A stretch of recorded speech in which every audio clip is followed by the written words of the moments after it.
ನೆಲ ಕೆಂಡದಂತಾಗಿದೆ, ನೆತ್ತಿ ಸುಡ್ತಿದೆ. ದಿನೇ ದಿನೇ ಬಿಸಿಲಿನ ತಾಪ ಏರ್ತಿದೆ. ಬಿಸಿಲಿನಿಂದ ಜೀವವೇ ಹೋದಂತಾಗ್ತಿದೆ. ಸೂರ್ಯನ ಪ್ರತಾಪಕ್ಕೆ ಇಲ್ಲೋರ್ವ ಜೀವವನ್ನೇ ಕಳ್ಕೊಂಡಿದ್ದಾರೆ.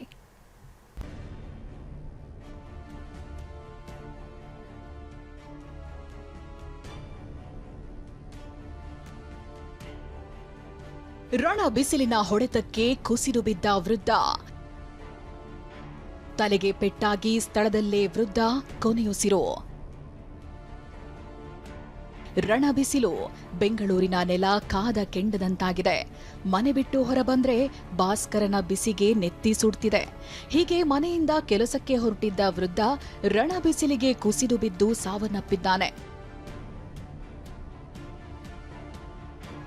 ಈತನ ಹೆಸರು ಚಿಕ್ಕಣ್ಣ. ಬೆಂಗಳೂರು ಉತ್ತರ ತಾಲೂಕಿನ ಶೆಟ್ಟಿಹಳ್ಳಿ ನಿವಾಸಿ. ಎಂದಿನಂತೆ ನೆಲಮಂಗಲದ ಬರದಿಯಲ್ಲಿ ಕೋಳಿ ಫಾರ್ಮ್ ಕೆಲಸಕ್ಕೆ ತೆರಳುತ್ತಿದ್ದ. ಬರದಿ ಬಳಿ ರಸ್ತೆ ಪಕ್ಕ ಕುಳಿತಿದ್ದ.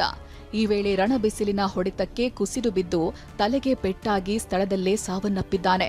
ಕೂಲಿ ಕೆಲಸ ಮಾಡ್ಕೊಂಡು ಅಲ್ಲೇ ಕೋಳಿ ಅಂದರೆ ಬೇರೆ ಇವ್ರದಲ್ಲ ಇವ್ರು ಕೆಲಸಕ್ಕೆ ಇದ್ದಿದ್ದು. ಇವರು ಅದೇ ಕೆಲಸಕ್ಕೆ ಇರ್ಬೇಕಾದ್ರೆ ಏನೋ ಸ್ವಲ್ಪ ಬಿಸಿಲು ಜಾಸ್ತಿ ಅಲ್ವಾ, ತಲೆ ಸುತ್ತಿ ಬಿದ್ದು ಹಿಂಗಾಗಿರ್ಬೋದು. ರಣ ಬಿಸಿಲಿಗೆ ತಲೆ ಸುತ್ತು ಬಂದಿದ್ದಲ್ಲದೆ ಎದೆನೋವು ಕೂಡ ಕಾಣಿಸಿಕೊಂಡಿತ್ತು. ಈ ವೇಳೆ ಕುಸಿದು ಬಿದ್ದು ಸಾವನ್ನಪ್ಪಿದ್ದಾರೆಂದು ಪುತ್ರ ಹೇಳಿದ್ದಾರೆ.